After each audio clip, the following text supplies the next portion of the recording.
Here to react is former head of the Arizona National Guard and U.S. Senate candidate, retired General Mick McGuire.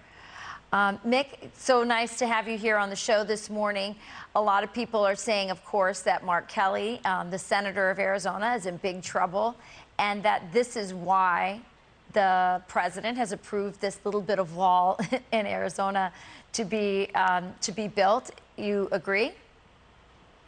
Good morning, Rachel. I do agree. This, as you mentioned, is the height of hypocrisy. Clearly, this is a political stunt. That said, every one of us in Arizona, every one of us like me who has generations of family here in this state, have never seen this level of lawlessness.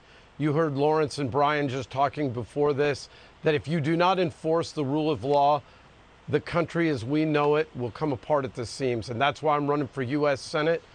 And when people on the left, Rachel, come on your show and talk about it's inhumane to build a wall, ask them, is it inhumane to have over 40 people die in the Morales Dam sector this year crossing the border?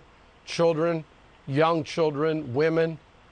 And I'm telling you right now, it is completely lawless in this area. This section of wall needs to get done, but Remain in Mexico needs to get reinstated. We need to reactivate the 1,030 guardsmen that were under my command that Joe Biden zeroed out, and Mayorkas is derelict in his duty. You know, Mick, there are some Democrats, or at least one, who's very honestly, I think, a very honest broker about the border, and that would be Henry Cuellar.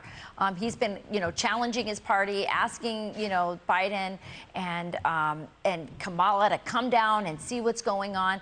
Has Mark Kelly done any of those things? And what is his record as an Arizona senator on the border?